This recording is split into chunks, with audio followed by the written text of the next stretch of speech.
welcome to the Ghost of Harrenhal. My name's Simon. And I'm Mackelly. Thank you for joining us for episode 81 of our chapter-by-chapter book review of A Song of Ice and Fire by George Martin. Today we'll be discussing chapter 7 of A Clash of Kings, that's Catelyn 1. And as always, we're going to chat about the chapter, and we're going to try not to spoil any future plot points for you. And hopefully, we're going to provide you with some entertainment along the way. We'll summarise what's happened, discuss our thoughts on it, provide some useful background, compare it to the television show, indulge in a little pedantry, and cover some reader mail. Be sure to check out the show notes. They'll provide additional information about the characters and other things of note in this chapter. How are you, Mackelly? I'm doing well. How about you, my friend? I'm alright. Not too bad. That's too bad. Good. I have quite a funny story for you. You'll like this one. So, okay. You usually do have funny stories that I like, so proceed. My brother Robb, who's a listener. Hi, Robb. Shout out to Robb. Contacted me the other day and he said, "Hey, do you remember me coming to you and asking you if I should transfer my pension?" He worked for 10 years as a firefighter in England. He doesn't like to talk about it, particularly to the ladies. He doesn't like to I'm sure, yes. Never comes up in conversation. But he said, should I... He'd been approached by a French pension company. They said, you can transfer your firefighter pension to France, because he lives in France now, and that'll be just easier for you. So I looked it over for him. I don't remember any of this, of course. You know me. I don't remember this because it was years You're like, ago. Robb? So Who's Robb? Yeah. I mean, honestly, I think I could have sworn on my life that I hadn't had this conversation with him. But he sent me an email with the thread. So sure enough, I did. He said, and basically I said, yeah, it looks okay. And so he did. And he said, well, now I'm in a class action lawsuit against that French company. So. Oh. Did he think that your doctorate degree was a Juris Doctorate? That you were a lawyer? He said, no, it's my own fault. I should never have asked you. Oh, man. Well, I'm sorry to hear that, Robb. That truly stinks. Though it did provide a few chuckles for us on our show, ultimately that's a small price to pay. Right. Oh, man.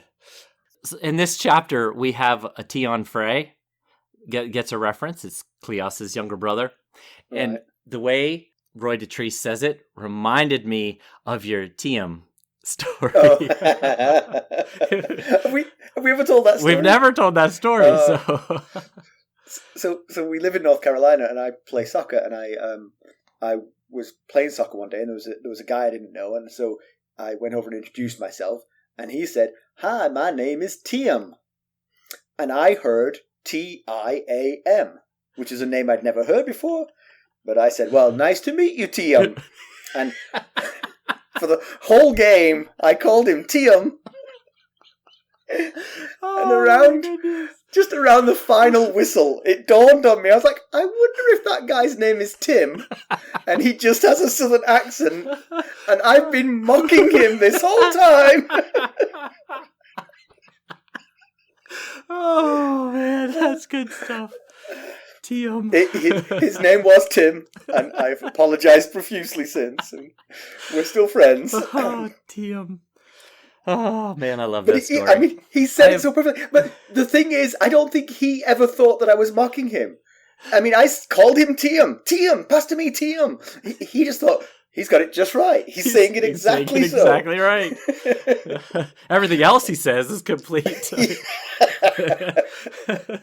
That's good. That's awesome stuff. I love that story. Okay, well, we burned through some of the classics there. We're going to drip feed these out. Yeah, we've made that mistake with background as well. As I struggle mightily with this episode, trying to find background. I was squeezing background in like the last few minutes before recording today. I was like, just gonna have to go with what I got. It won't show. It won't show. So let's get down to business. How did we leave Catelyn Stark? Well, last time we saw Cat, she was in her family home of her Tully family home of Riverrun, discovering that her father was far more frail and sick than she'd imagined and had been led to believe, but he was still able to hold a grudge against his brother Brynden, her uncle. Later she watched her son Robb proclaimed as the first king in the north in 300 years. Mackelly, why don't we give him the summary of this one? As Cat watches Robb fidget with his new crown, one of the Lannister prisoners is brought before him. Grey Wind snarls in the man's face to the amusement of all, except the prisoner Cleos Frey. The prisoner is to take Robb's terms to King's Landing, but then must return with Cersei's reply and resume his captivity. There is no mention of an alternative, so the man accepts readily. The terms are that all Northerners, alive and dead, including the Sword Ice, are returned to Winterfell. All Tywin's prisoners are released. Cersei and Joffrey renounce all claim to the North and the Riverlands. 10 highborn Lannister hostages are delivered, and 2 per year will be released back to the Lannisters, provided they abide by the terms of the peace treaty. In return, Robb will release all the current prisoners, with the exception of Jaime, and the peace will reign through the realm. Afterwards, Cat praises Robb. Edmure advises that they march on Harrenhal, but Cat thinks of the cursed history of the place and wants no part. Edmure insists that they're losing strength sitting here. Cat snaps that this is because Edmure asked Robb to allow his bannermen to return home. Cat thinks the terms of the peace will be unacceptable to Cersei, and she wants to trade Jaime for the girls. Robb thinks he would lose his crown if he gives up Jaime. Robb asks his mom to go to the twins and choose a wife for him, part of the contract that got his army across the river, if you remember, and then to return on to Winterfell to look after Rickon and Bran. She would rather stay in Riverrun with her dying father. They continue to argue now about Robb's decision to send Theon to Pike in the Iron Islands. Robb will need a navy if the war continues. She thinks he's more likely to get help if Theon is still a prisoner rather than sending him back to his father. She warns that Balon Greyjoy has claimed a throne before and might see the turmoil as a chance to try again. Robb's had enough and he leaves. Cat asks Edmure to visit their dad together. He comes up with an excuse, so she goes alone and finds her uncle Brynden sitting with his older brother. Hoster looks very frail in his sleep, and Cat and the Blackfish have the obligatory comic conversation that everyone seems to have every chapter. Brynden has been out gathering intel and appraises her of the state of the war. A mixed bag, really. Some victories, but the lords who have gone home have been terrorized by Clegane, Amory Lorch, and Vargo Hoat. This news is bound to inflame Edmure, and Cat worries that Robb, out of boredom, might agree to an assault on Harrenhal.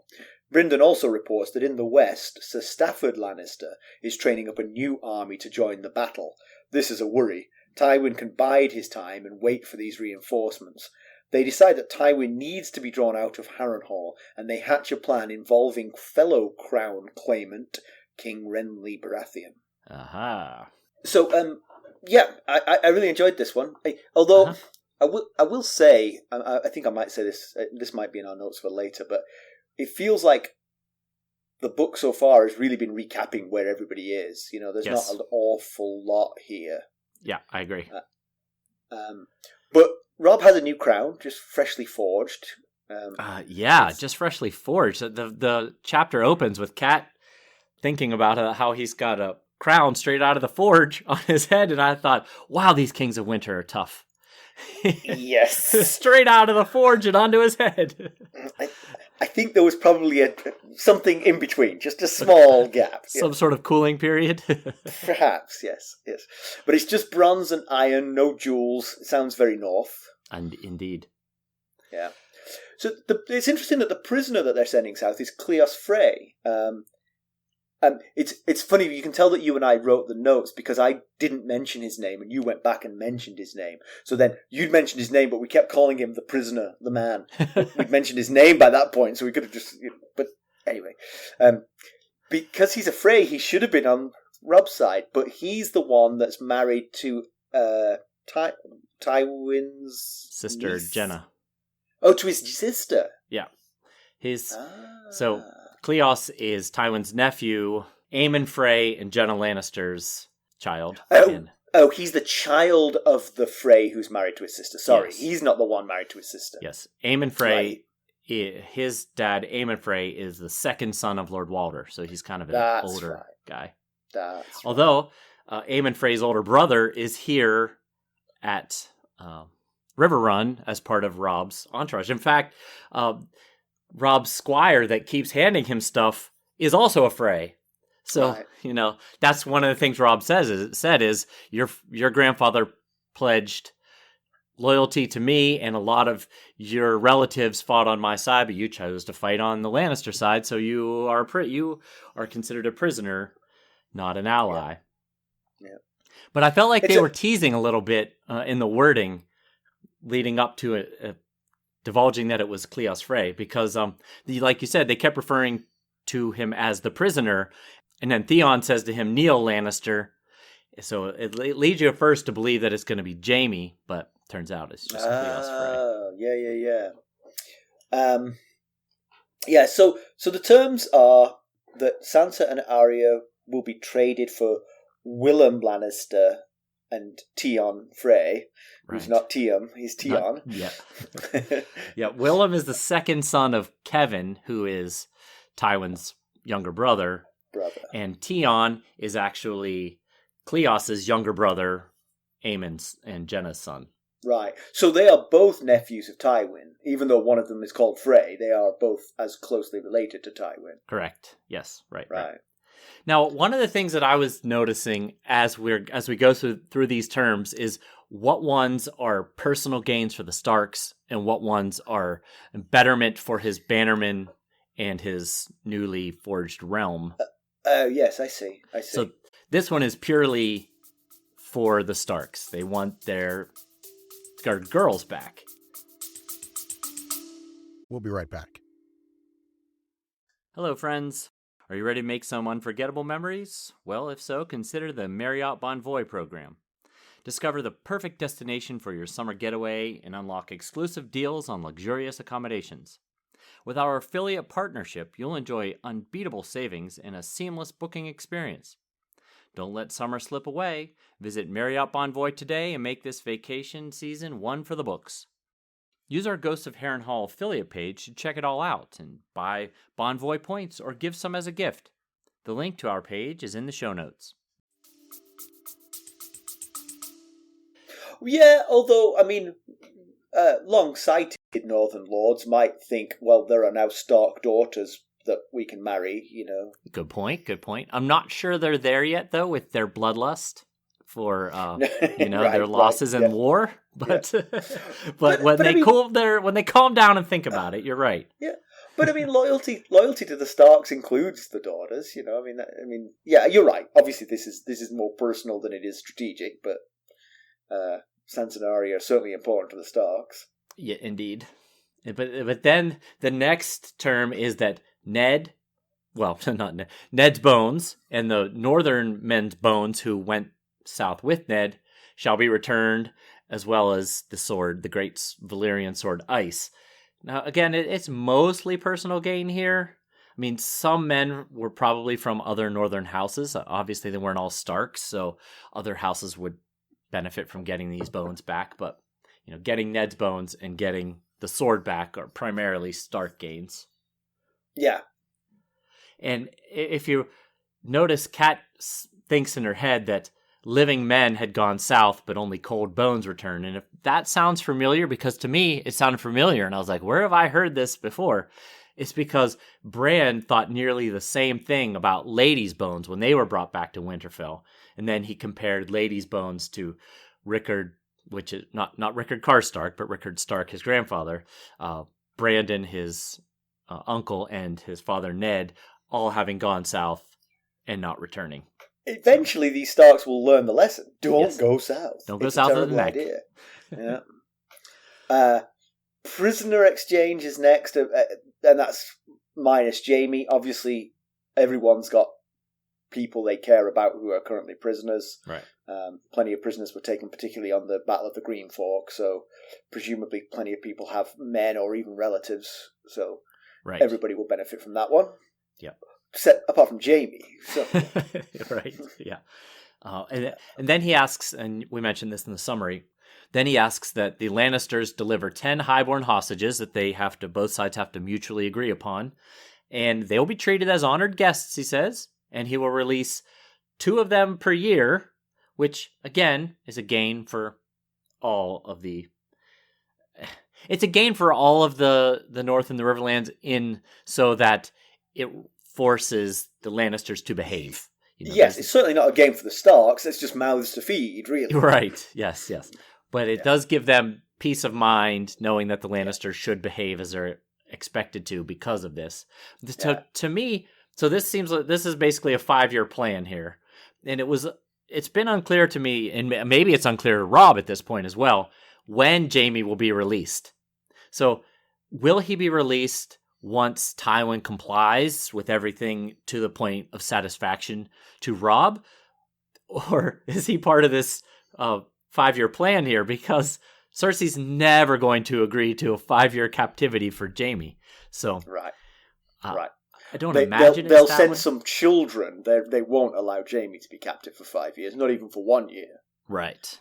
Yes. But that is it's the fly in the ointment of this whole peace treaty, because the peace treaty is not terrible. It basically, it creates, you lost a piece of the realm, but you lost a piece of the realm that you were going to have to fight tooth and nail to get back.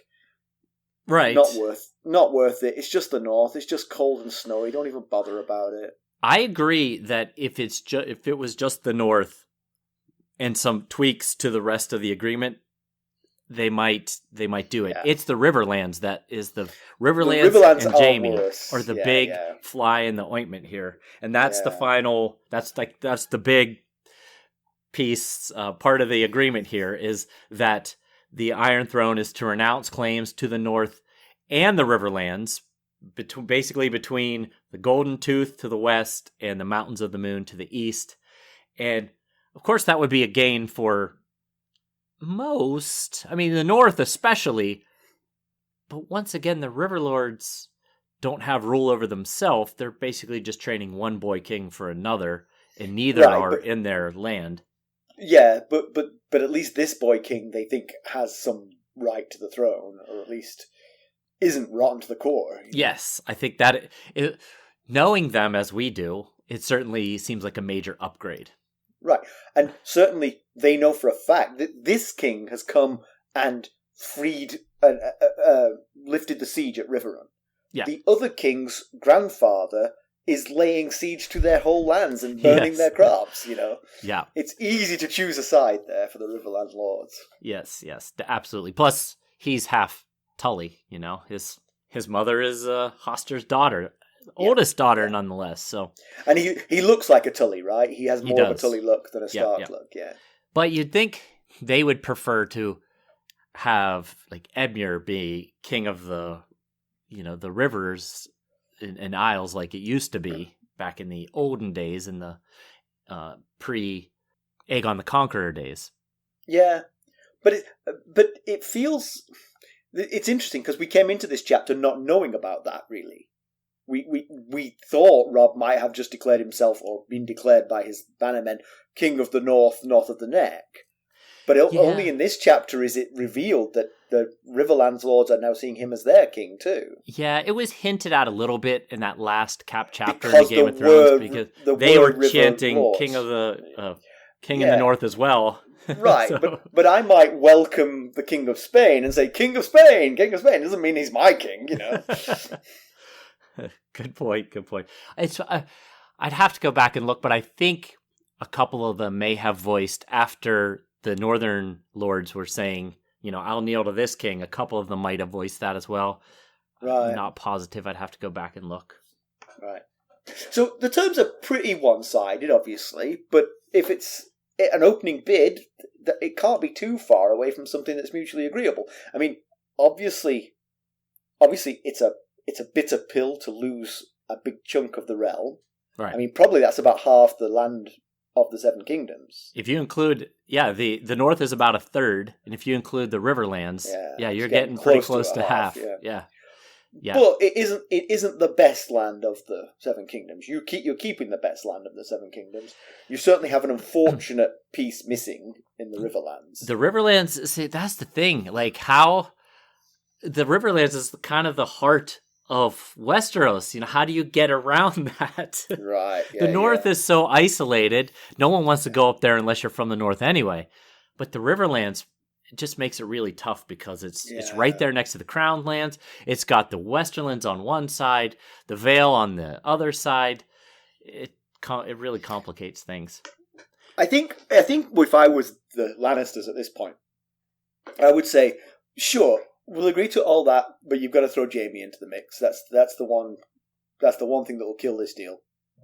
We will camp down at Harrenhal and we will burn your crops for the rest, until winter comes, if you don't give us Jaime back. And that's pretty threatening because the Riverlands are far enough north to suffer the hardships of winter. Yeah, and absolutely. If their crops are really burned now before they can gather them and store them, and a long winter is coming, that's serious danger for the Riverlands. So that's a big threat. And if you say, we're willing to do that to you, I think Robb would capitulate, or at least sensibly he would. I'm not sure Robb is in the position where he can. I mean, he goes on in this chapter to talk about the fact that Jaime causes a problem for him. Yeah. He can't use Jaime as a bargaining chip because there are too many people who want Jaime's head, on his side. Yep. It's definitely a tricky spot there for... Yeah. So, if I was the Lannisters, I would say yes, but throw Jaime in. Robb eventually agrees to it in some way. And then I would bide my time for 5 years, and then I would take the Riverlands back by force. Because the Riverlands aren't anything like as defensible as the North. Right. And Robb can't protect them from Winterfell quickly enough. You just spring a trap and you just take the Riverlands back by force. Yeah. Right. And basically, and depending on which 10 kids I send, I could do it in 3 or 4 years.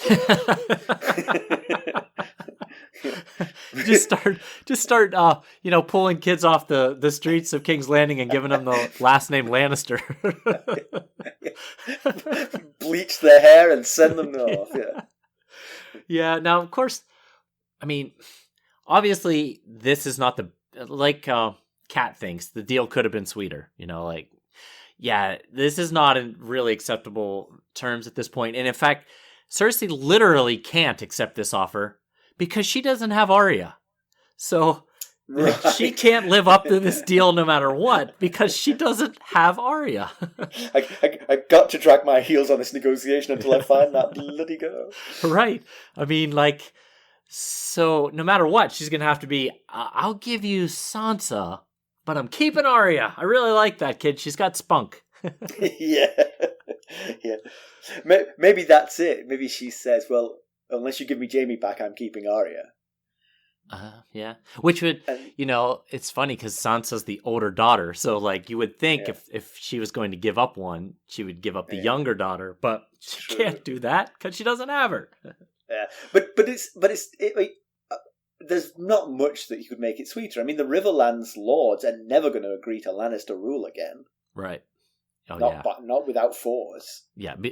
Not just, the initial transgression was against the North, killing Ned Stark, the primary. But Tywin has been terrorizing the Riverlands while Ned's head was still on his shoulders and he was sitting on the Iron Throne. Right.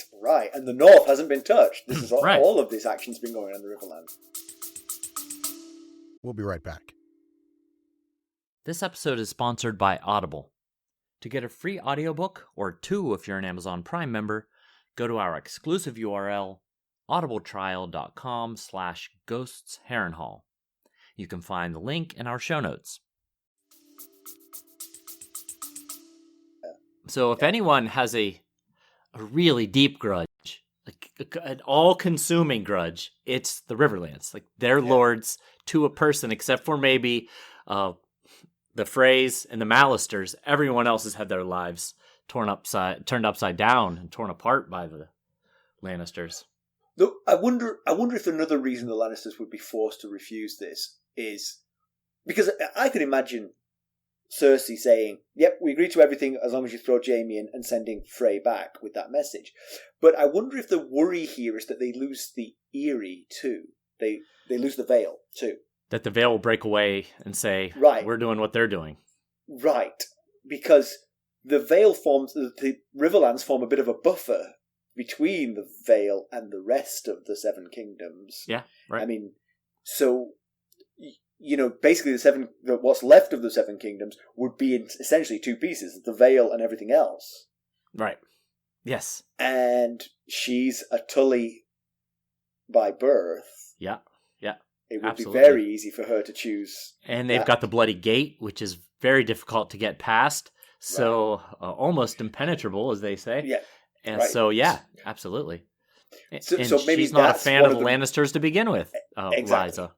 Exactly. And so she can do anything she wants, safe and invulnerable as she is, and the Lannisters must fear that. There must be taxes that would be lost to the realm if they lost that as well. Yeah, like we've talked about, I think maybe in that last chapter of Game of Thrones, it's starting to feel like there's a very real possibility that the realm is going to break into several small kingdoms again, like it was before Aegon the Conqueror. Right. And certainly, the other thing Lysa Arryn might do is declare herself queen. Sure. Not even have her own kingdom. Why not? Yeah. Because she's basically fallen out with Cat anyway, so... Oh, yeah, I would think that's probably how that would go. If they get their way and the Riverlands in the north depart, I'm guessing she creates her own Vale Kingdom. And then the next domino then becomes Dorne, because Dorne is also a little bit away from the sort of centre of the Seven Kingdoms, and a little bit different, and a little bit feisty. And if they smell this weakness, so maybe this is why this is completely unacceptable to the... Yeah, maybe. Lannisters. But I don't they know also how have they a hatred of the Lannisters. And they have a hatred for the Lannisters, yes. Yeah. Yes, because of Ellie Martell's murder. Exactly. So Kat says to Robb, if your crown is a price to pay for your sister's return, we should willingly pay it. And I can certainly understand that thought. Just to give context to that, because that's just a little bit out of the blue, she says that he has to give up Jaime, and he says, I can't, the lords won't like it. She says, you're the king. And he said, only because they made me the king. Right. And then, she, that's where he said, if I give up Jaime, I could lose the crown. Yeah. And then she says, if your crown is a price to pay for your sister's return, we should willingly pay it. And if they were my kids, I would pay anything to get them back as well, especially when it was my idea that they go in the first place. But she has to remember that these bannermen left the north with the goal of getting their liege lord, Eddard Stark, back. And he's gone now. There's no getting him back. So you have to get in their mind, think, what did they fight, lose loved ones, miss out on harvests at this crucial time? What did they do all that for? And being part of the start of a new kingdom, that might very well be worth all this hardship that they're going through. Getting the Stark girls back might feel less worth it to them. But let me rephrase that to give the opposite point of view. If your king's sisters get taken captive by somebody, you should go to war with those people. Yeah, certainly make that argument. Yeah. So, and again, I mean, I think I'm going to make this point several times before this episode is up. But the Northern Lords can't get what they came for, because what they came for is gone. Right. So they've got to settle for something. And keeping Jaime Lannister a prisoner forever is not an option. It's not. And you're right. So you've got two options. You release him, or you pull a Joffrey Baratheon and you kill him. Yep. And you want to be better than Joffrey. And it's not going to solve anything. I know, vengeance, it's easy to sit and look objectively at vengeance. But when you're seeking this vengeance, maybe you don't always think clearly. But I was thinking about if he gave up his crown to get the girls back. From Robb's personal perspective, it might not be the worst thing. I mean, if they get their general, like, things just go back to the way. There's 7 kingdoms, and they theoretically owe fealty to the crown.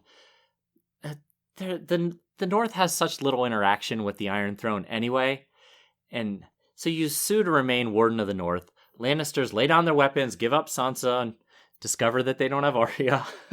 Get Ned's bones and the hostage swap and all that. Go and you marry a Frey girl, and you just go back to being Lord of Winterfell. It's not, from his perspective, not that awful. All right, but there's the rub. It's not really his kingship that's at stake here. It's his being above the rest of them.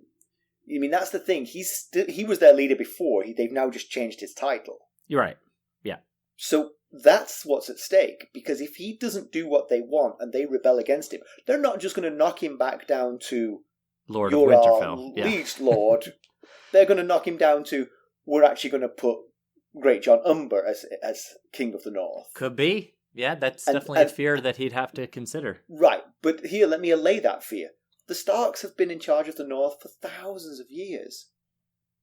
Suing for peace in a way that didn't quite hit all of the points that you wanted is not a reason to break that. I agree. Yeah. It really isn't. And Robb shouldn't worry about it.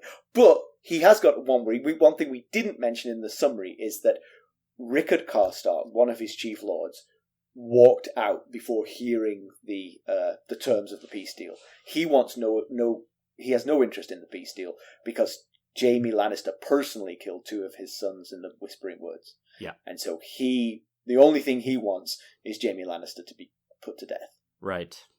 And but before we get to Rickard Karstark, anyway, what I was going to say was that, the Bannermen won't likely see it quite as rosy as the picture I painted for Robb's life there. But they might not be like, yeah, this is cool. Let's just do that. But like you said, yes, I agree. Some minor tweaks to this whole thing, they're not going to bail on him as their... Right. Yeah, I mean, what's in it for them to strip him of the kingship? He goes back to being one of the Lords of the Seven Kingdoms, and now they pay taxes to the Iron Throne. All they've done is raise their tax rate by stripping him of the kingship. Yeah. It's not worth it. No. But Kat says that, so while they're having this debate about the girls versus Jaime Lannister, Kat says that Robb won't trade the girls because girls aren't important enough. And this is her, she can see in Robb's eyes that it hurt him. And on some level, I agree. This is clearly a very misogynistic society, but I'm not so sure in this particular case that that's what's going on here. If the 2 Stark siblings that were held captive were Bran and Rickon, I don't know that it would be a different outcome here. Yeah, that's a good point. I mean, the only thing is, of course, if it was Bran and Rickon, then the Stark line would be quite thin at this point, because Robb would be the only free Stark male available, and if anything happened to him in battle, the Stark line could be lost. So that might give a bit more impetus to that. The male, yes, yeah. I do agree. I do agree with you in principle, though. Sansa and Arya were back in Winterfell. At least they could marry and have kids. But yes, the male Stark line would end. Right, but they wouldn't be Starks, right? Yes. But I do agree. I certainly agree with you in principle that they wouldn't really change the situation. But again, I think if you take a different view of it, you take the view that Robb Stark is king of the North, and 2 of his brothers get taken captive by a foreign force. You go after them. I mean, that's what a king would do, and he would expect his bannermen to come with him, Yeah, absolutely. I think the Dornish would tell you about such grievances with Elia Martell. Right. Now, they didn't go to war to separate from the realm, but there's certain... Well, we don't know what they're saying down there in Dorne, but we have a feeling that wound is festering. Yes, right. So yeah, Robb said, they made me king, they can abandon him just as easily. Yeah, so Lord Karstark refused to even to listen to the peace offer. He lost both of his younger sons, Torrhen and Eddard, at the hands of Jaime. And his older son, Harrenhal, was taken hostage at the battle on the Green Fork, he was a member of Roose Bolton's force that was defeated by Tywin. So here's the thing. If he'd stayed to listen to this deal, he'd be getting his son and heir back if this deal was accepted. True. Yes. It feels like that's a reason to be behind this deal. No matter how mad you are at Jaime. And it's not like Jaime murdered them. He killed them in battle. Yes. You know, right. It was Jaime, it was personally Jaime, but it was in a battle. You know, they came at him with swords too. Yeah. He's just better than they are. You know? I agree. It's very sad that he lost 2 of his 3 sons, obviously. Very sad. But if he wanted to guarantee their safety, he should have left them home in Carhold, because when you send someone to battle, they run the risk of being hurt or killed. So, yeah. And I thought it was rather disrespectful to the king to leave in the middle of, right as he's just getting started, holding court, to just, shoulder your way out. Because the terms might have been what he wanted. It might have been everything that Robb said, plus, and we will send Jaime's bones back to you, And then Rickard Karstark could have gone, yes, result, that's what I wanted, Yes. But he didn't even listen, Yeah. But if he had listened, I'm not sure what he could have wanted more. The only thing he could have wanted more is Jaime dead. And that's not going to fly. Jaime dead is going to prolong this war, and then Harrion is much more likely to end up dead, as is Rickard himself. That everybody's more likely to end up dead if this continues. You're right. Yeah. And that brings me to a point that I was thinking all the way through this chapter. Once you've started down the path to diplomacy, which we clearly have now, we're sending letters to each other. This is diplomacy. Yeah, it's getting started. There's only one end result, and that's Jaime's freedom. It doesn't matter what the initial terms were. You just can't murder him. No, you can't murder him, and you can't hold him captive forever. Right. So.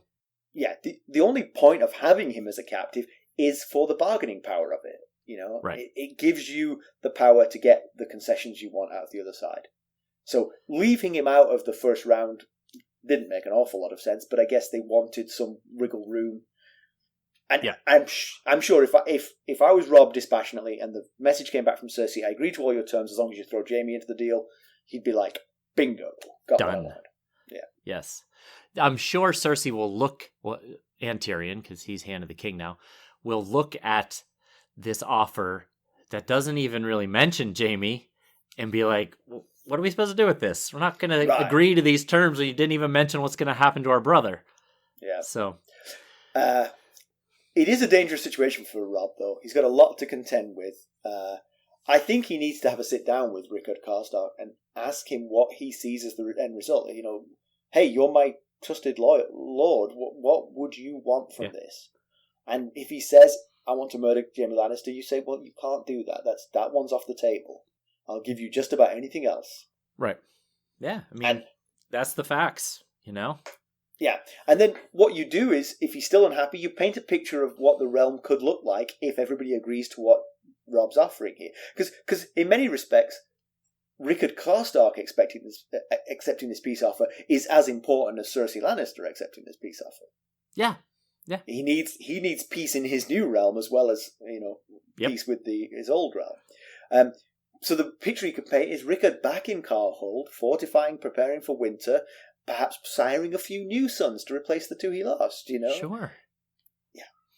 But I think if Karstark was asked to enunciate what he wants, he couldn't come up with anything better than what Robb was asking for. Right, except for to kill Jaime Lannister, which is he's not going to get that wish unless he goes rogue and does it on his own. Yeah. Now, Edmure after court, when it's just Edmure, Cat, and Robb in a room together, Edmure does make a good point, which is pretty rare for Edmure, quite honestly. He mentions that the Karstarks are one of the closest bannermen to the Starks. In fact, they're descendants. He doesn't mention this, but I'm telling you, they are descendants of the Starks. So he said, you letting my men go protect their holdfasts and their people, that's one thing.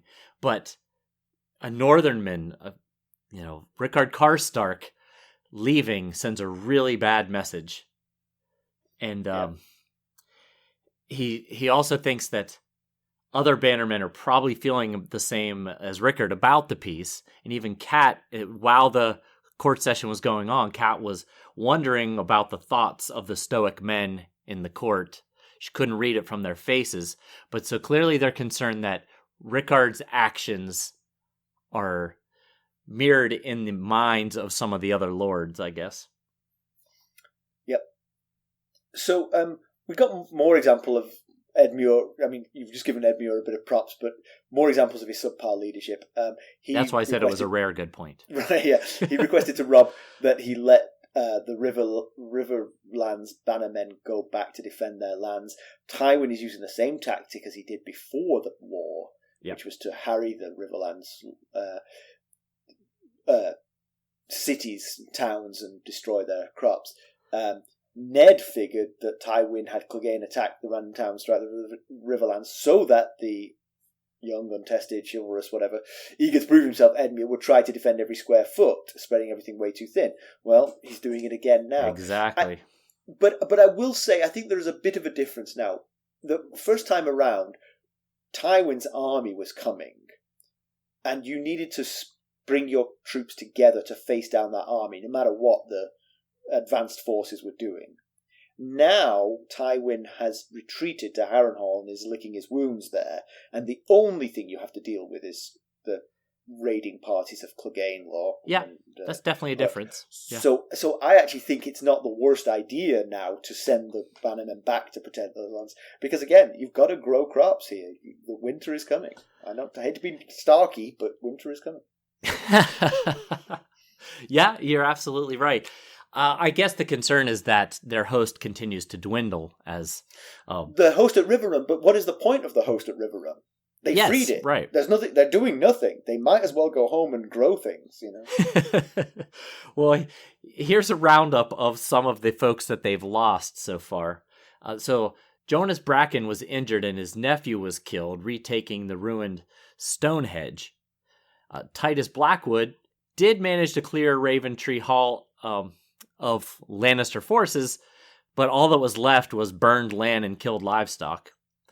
And then poor little Lyman Derry, who was about 8 or 9, he's the current Lord of Derry. Well, was the current Lord of Derry after his father was killed.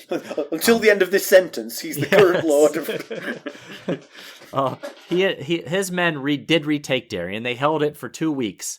And then Gregor Clegane returned and killed them all, including little Lyman Derry. Can I just interject here on this? Yeah, yeah. That's also bad news for Daenerys Targaryen, because the Darrys have basically come to an end here, and they were one of her fiercest allies. Yeah. In fact, one of the few people she actually met from Westeros was Willem Derry, who was the one that got her and Viserys out of Dragonstone and over to Essos and set them up over there. So yes, you're right. That's definitely a loss. They've also lost Lords Piper and Vance. They have left with their men to go do the same as the others to take care of their lands. And Jason Mallister has announced that he and his men are returning to Seaguard. So it is starting to dwindle a good bit here. Right. But you'd imagine that, if Tywin came out of Harrenhal and marched on Riverrun, they could call them back, but that's not going to happen. So again, I just think it's a bit unfair. I think Edmure just gets a bad rap by everyone for his previous mistakes here. Yeah, you're right. I mean, it's awfully cruel to keep all your fighting men holed up inside a Riverrun while they're out there killing and... Right. I mean, think about it. Their wives and children are back in their homes, susceptible to this. It's probably the most calculating thing to do, but it's also incredibly cruel to force them to stay behind and let their families be murdered. So Cat and Blackfish, when they're talking, they talk about the fact that Tywin wants to provoke a battle, and that the great Jon and Edmure and others are going to talk Robb into it, and that it is a difficult situation. It's difficult to have a big army and not do something with it. Yeah. Especially since Robb has had early success. He's 2-0 in battles. Yes. So, and according to Cat, he's being talked up by his other lords like he's Aegon the Conqueror. So you could certainly see him, yes, let's go. We're gonna take out Tywin. And the Blackfish, Brendan Tully, says that's exactly what Tywin wants. He wants us to march on Harrenhal. And in fact, Edmure, while the three of them, Edmure, Cat, and Robb, are talking, Edmure says we should be marching on Harrenhal. Right. And Brendan Tully says that's the worst thing that you could do. He doesn't say that to Edmure, he's not there, but later he says that to Cat. Yeah. So they've sent Theon Greyjoy to Pike, to his father. Now, it is an interesting decision. He is obviously loyal to the Starks now, but if his family said no, we will not be the Starks' navy. We don't like the Starks. They took you hostage. Welcome home, son. Yeah. Yeah. And they ended my rebellion. Right. I was king of the Iron Islands until they came along. Right. Does he have the spine or the leverage to protest that? It seems like he doesn't. In some ways, it's not dissimilar to them sending, instead of sending Cleos Frey to King's Landing with these terms, they sent Jaime Lannister. They sent Jaime Lannister with these terms and said, "This is what you're going to do," and I promised I would go back. Right. The Lannisters would be like, "Ha ha! Hey, welcome home." Yeah, you could see how it might seem to make sense for a young, inexperienced leader like Robb. But if you're negotiating with Balon Greyjoy, automatically giving up his son and heir is a bit of a blunder just off the start. Right, yeah. Because you're removing a bargaining chip. Yeah. So, yeah. you know. Yeah, so even if Theon is completely loyal, there's no way to know that this is going to work. You'd be better off sending someone with a bit of steel. Blackfish Tully would be an interesting choice here. Someone who's, martial and unswervable. Right. Yeah. And like you said, even if he's completely loyal, he's not given us any reason to doubt his loyalty to this point. Right. Robb says to his mom, Theon's been a great friend, a confidant, he's loyal. He killed the guy that was holding Bran captive. I told you about that.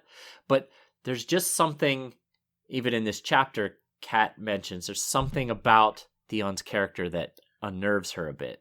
And even if Theon was like the greatest kid of all time, you go back to your family with demands from the people who were holding you hostage. Your family might say, "You know what? A couple of years here will recondition you to realize that you were a hostage of those people. They are not your friends." Yeah, that's very true. Yeah, you're right. But this is even more of an example of how it looks like the realm is on the verge of splitting apart. Because, like we were just talking about, the Eyrie might follow. And even Robb says in this chapter, Kat says, "Hey, Balon Greyjoy wore a crown once," and he's like, "What do I care? Let him have a crown. I have a crown." Right. Yes. So, it's not like the Iron Islands was part of the North anyway. Let them be independent. Who cares? Yeah. Yeah. So we keep we skipped over this in the thing, but we keep hearing about Beric Dondarrion and Thoros of Myr and those horribly missed Stark men who were dispatched from King's Landing by Ned to bring the Mountain and Tywin to justice back before the war started. They are still gallantly pursuing that goal. They are the fable last soldier lost in the jungle, still fighting the war years after it finished. Right.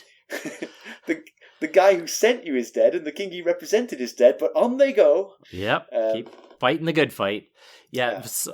One of the Stark, horribly missed Stark men is Alan. He was the one that replaced Jory as head of the Stark household guard after Jory died. He led the Stark men off with Beric Dondarrion and Thoros of Myr.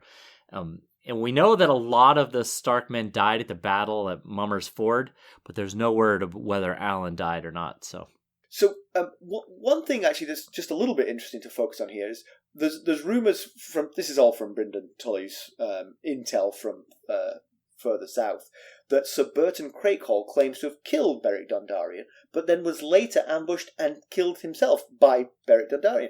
And weirdly, that's not the first time that we've heard rumour of Beric Dondarrion being killed, only for him to come back and deal with people. So he's either a cat, or he's got clones, or just people just love to claim to have killed him because he. You're right. It's actually, by my count, the third time that we've heard of him dying. That the rumors of his death being greatly over-exaggerated. The first time, Robb actually told Cat that him and his men were ambushed by Clegane at the Battle of the Mummers Ford. I just mentioned a lot of the Stark men dying, and they, it was thought that he was missing or killed, and turned out he wasn't. Raymond Derry was killed, but not Beric or Thoros of Myr. And then Davos, when he was talking to Cresson in the prologue of A Clash of Kings, when he met him on the stairs, Davos was going down, Cresson was going up, and he was telling Cresson about the Stormlords that he spoke with, and he said, on Stannis' behalf, and he said that the other Stormlords had said that Beric is missing and some say dead, but clearly he's not. So it's a good man to have on your team. Or else there's another guy that looks a lot like him out there running around. Yeah. He found that his cloak with the lightning strike on it and was like, that's he's just, well, this is a nice cloak. How else would anyone recognize Beric Dondarrion, really? You know, right. It's the cloak. Yeah. So Stafford Lannister is the Lannister who's building a new army over in the west. He's Tywin's first cousin. Their fathers were brothers. He's also brother to Tywin's wife, Joanna. Joanna was Tywin's wife and his cousin. So he was both brother-in-law and cousin. Brother-in-law and cousin, yes. Or he is brother-in-law and cousin to Tywin yes, Lannister. Yes.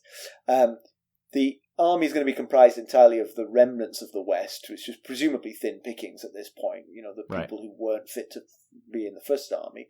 But sellswords, the Lannisters are rich, so they're bribing sellsword groups to come to them. Yeah.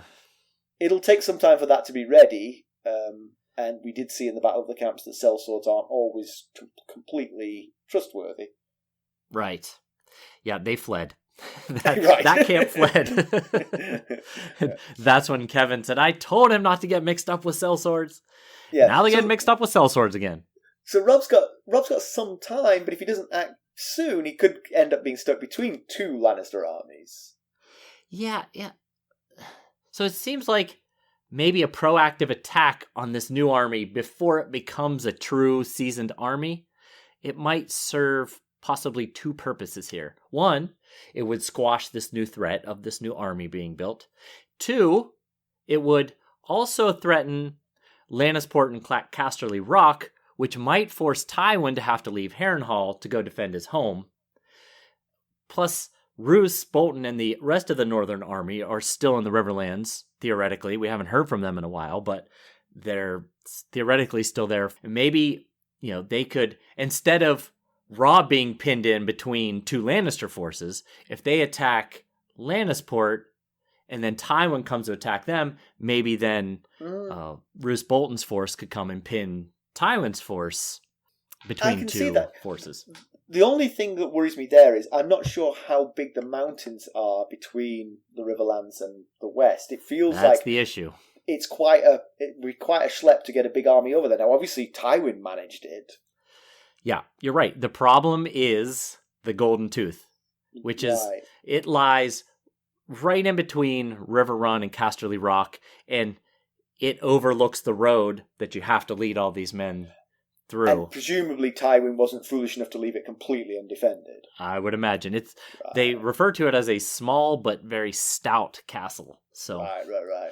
But then I was thinking, if they're offering peace terms, can they then, while the terms are being sent to King's Landing, can they then go attack Casterly Rock? That might hurt that peace offer there. Yeah. I wonder, though, there is another way to Casterly Rock, of course. They could go up to...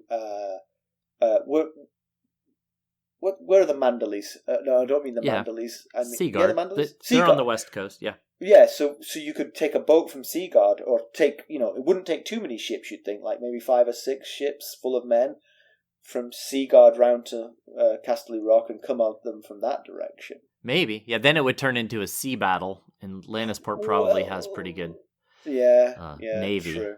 True. But, right. Well, we'll keep thinking about it. We'll crack this nut. Yeah, it also gives his men something to do, instead of just sitting there. True. True.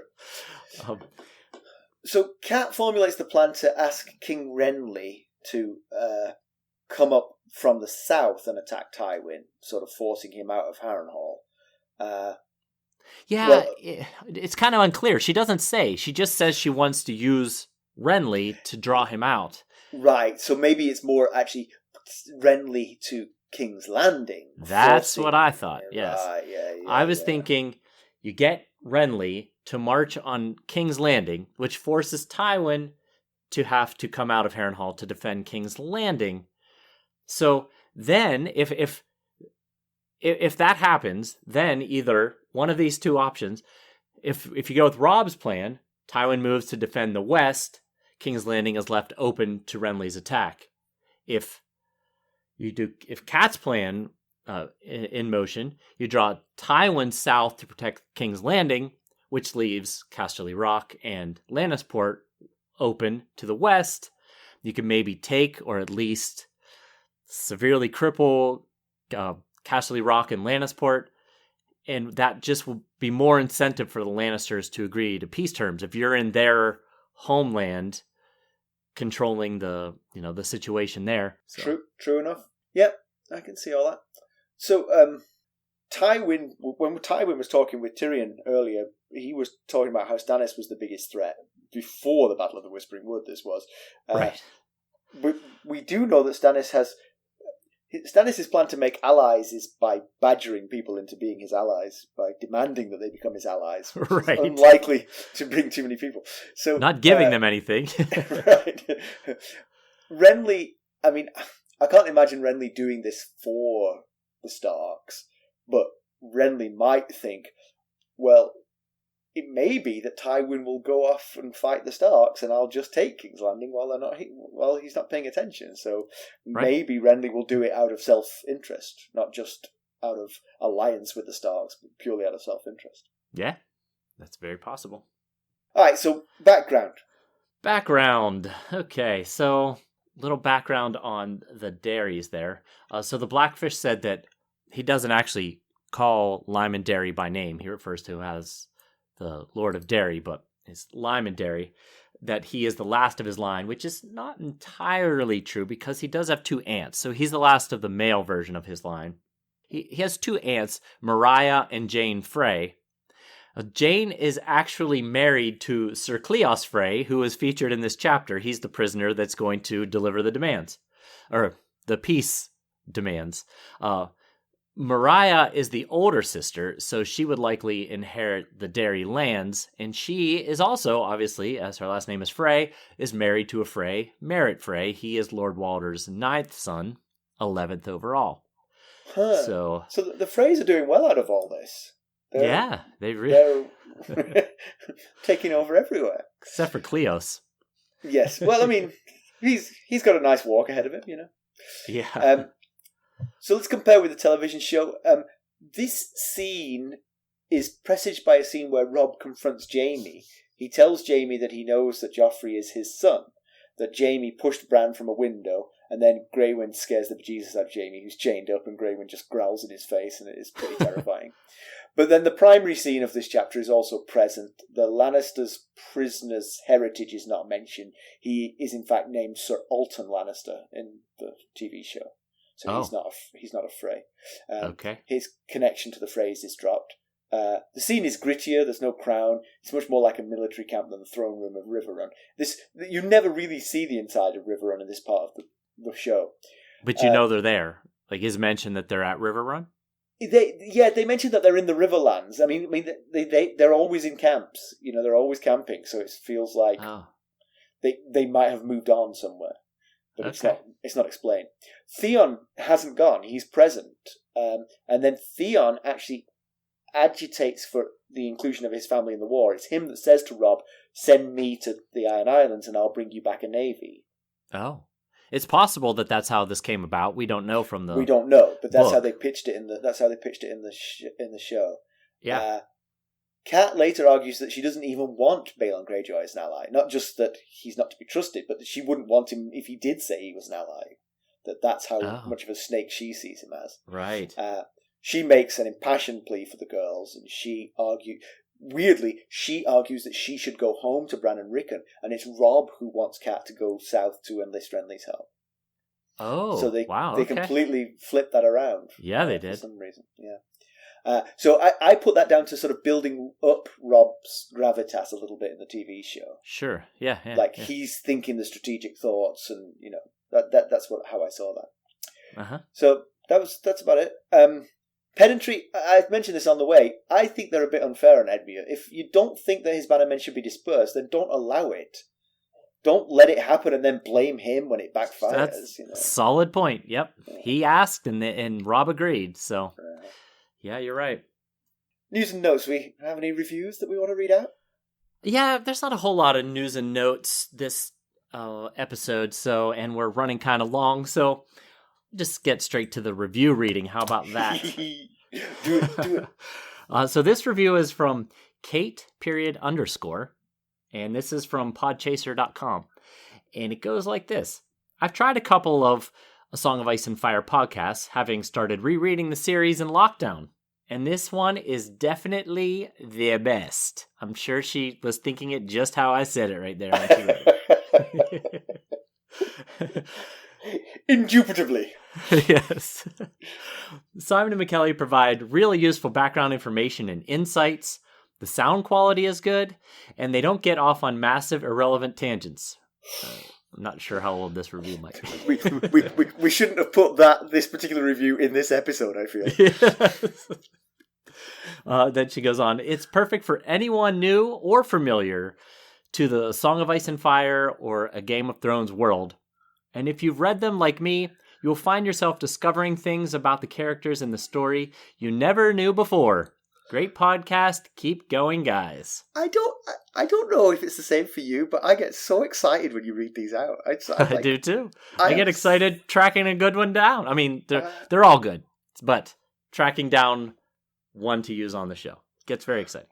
That is great. Thank you, Kate. We appreciate it. Thank you, Kate. Yes, absolutely. Okay.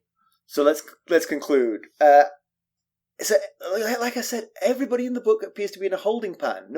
There's no action in this book. We're more than 100 pages into my copy of this book, and the only character who is moving in any way, shape, or form is Arya. Right. Everybody else is just stuck. They're just stuck and waiting for action, and it's just not happening. So, I guess Theon's off. He's getting ready to. You know, he was still here in this chapter, but he's getting ready to. Oh, was he? Go on. I thought he'd already gone. Did I miss? He's the one that said, "On your knees, Lannister." Oh, that was his only contribution to this chapter. Oh, so she was. I misunderstood that because she was still trying to talk him out of it. I thought she was telling him, "You're really stupid for that bad idea you've already allowed to happen." But she was still trying to talk him out of it. I should read more carefully, I think. If I'm going to do a podcast on this, I should really read it a lot more carefully. I did audiobook this chapter probably 6 times this week, so... Anyway, the point is, George Martin, we need action. Indeed. I trust that we will be getting it soon. Okay. I do. Okay. Although there does seem to be ominous threats growing all around Stark and company here, so... Yeah. Could Cat persuade Renly to move on King's Landing? Yes, I think she could. I mean, I think you could convince Renly to do anything that he sees as beneficial to himself. And right. He's claimed the Iron Throne, so he's going to want to move to King's Landing soon. You know, you would think part of the deal. It would be indeed. Yeah, and if that were to happen, or even if that doesn't happen, can the Starks move on Casterly Rock? Do they have He says they don't have the manpower to move on Harrenhal. Robb said that in this chapter. But could they move on Casterly Rock on this army that's not quite put together yet? Yeah, which is not defended by a much less, much smaller, much lesser army, and also not as fortified as Harrenhal, because it's right. I don't think Casterly Rock and Lannisport are particularly afraid of attacks from land because they're surrounded by mountains and they're coastal. Yeah, exactly. Yeah. So right. Tywin can only respond to one of those threats. So if they do both, yes, he can one only of them he can't do. He can only effectively respond to one. Right. That's for sure. Yes. He could split his forces, but I think he would lose both of those. Yeah, and I definitely think this peace deal could be struck if the North would budge on Jaime. But will the Lannisters go for the deal that includes the Riverlands as part of the North? That's and Jaime. It's that and Jaime. You're right. You're right. that's the thing, you see. I'm thinking it from Cersei's sort of like personal level. From Cersei's personal level, if this deal included Jaime, she would jump at it. From a strategic level, you're right. The bigger issue is not Jaime, it's the Riverlands. It is. But, I really think they could work out pretty close to a deal here if it wasn't for the Riverlands. but maybe there's an advantage here to dealing with Cersei. If they were dealing with Tywin might let... I mean... I see where you're going, yes. Tyrion has already commented that Tywin is being nicer to him since Jaime was captured. Yes, right. He's calculating. Yep. He's willing to cut Jaime off, and maybe to keep the Riverlands, he might be willing to let him go. Yeah. Meanwhile, which is Cersei loves her brother and wants her brother back, and might make an emotional decision to get her brother back. Is at the cost of the realm of the current realm. Weirdly, I don't think of us in these terms, but I was being more Cersei and you were being more Tywin there. Yeah, you're right. I was led by my heart. You were sort of calculating. And then this Theon to Pike thing. I don't know about this.